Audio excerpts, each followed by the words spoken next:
তোমাদের যদি কিছুই তেমন পড়া হয়নি তাহলে এই মুহূর্তে তোমাদের বুদ্ধি করে পড়াশোনা করতে হবে, কারণ তাহলেই তোমরা সিলেবাস শেষ করতে পারবে। তাই সবার প্রথম বইতে ইম্পর্টেন্ট জায়গাগুলো মার্ক করো, তাহলে সম্পূর্ণ বই তোমাদের পড়তে হবে না। এবার প্রশ্ন হলো, কোন কোশ্চেনগুলো ইম্পর্টেন্ট তা আমরা জানবো কী করে? দেখো, তোমরা এর জন্য ঠিক করে ক্লাসগুলো ফলো করো, কারণ টিচাররা যখন পড়ান তখনই বলে দেন যে কোন কোশ্চেনগুলো ইম্পর্টেন্ট। তাই সেগুলো নোট করে রাখলে বাড়িতে পড়াশোনা করতে সুবিধা হয়। তাই সেই কারণে টপাররা দেখবে ক্লাসে মনোযোগ দিয়ে পড়াশোনা করে এবং টিচারদের পড়ানো তারা অবশ্যই নোট করে রাখে। কিন্তু খারাপ স্টুডেন্টরা শুধু ফাঁকি দেওয়ার চেষ্টা করে, কারণ তারা এটা মনে করে যে স্কুলে কোনো পড়াশোনাই হয় না, তাই তারা স্কুলে আসে শুধুমাত্র টাইম পাস করার জন্য। দেখো, তোমরা যদি স্কুলে গিয়ে ঠিক করে পড়াশোনা করো তাহলে অর্ধেক পড়া দেখবে স্কুলেই মুখস্থ হয়ে যাবে। তাই টিচারদের পড়ানো তোমরা অবশ্যই মন দিয়ে শুনবে। এবার স্কুলে গিয়ে যেই পড়াটা শুনলে সেটা বাড়িতে এসে তোমরা ওই দিনই মুখস্থ করে নেবে, কারণ যতক্ষণ তোমরা নিজেরা পড়বে না ততক্ষণ কোনো লাভ হবে না। তাই নিজে থেকে পড়লে পড়া খুব ভালো করে মুখস্থ হবে এবং কোথাও অসুবিধা হলে সেটা টিচারদের কাছে জিজ্ঞেস করতে পারবে।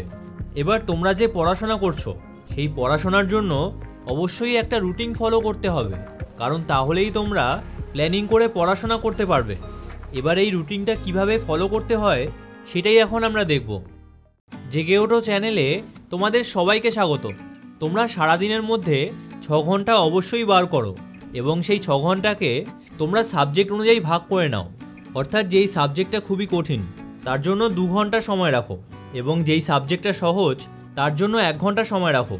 তবে কোন দিন কোন সাবজেক্টটা পড়বে তা স্কুলের রুটিন অনুযায়ী ফলো করো।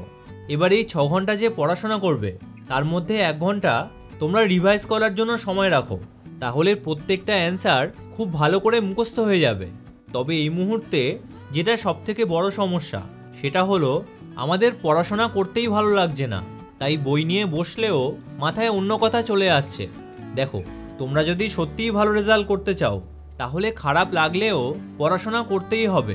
তাই তোমরা যদি আজ থেকেই পড়া শুরু করো তাহলে অবশ্যই পরীক্ষায় টপার হতে পারবে। এবার এই টপার হতে গেলে তোমাদের আরও একটা পদ্ধতি জানা দরকার এবং সেই পদ্ধতির সম্বন্ধে জানতে হলে তোমরা ডান দিকের ভিডিওটা দেখো, আর যদি রাত জেগে পড়াশোনা করতে চাও তাহলে বাঁ দিকের ভিডিওটা দেখো। তাহলে তোমাদের সাথে ওই ভিডিওতেই দেখা হচ্ছে। ভিডিওটা ভালো লাগলে চ্যানেলটা অবশ্যই সাবস্ক্রাইব করো।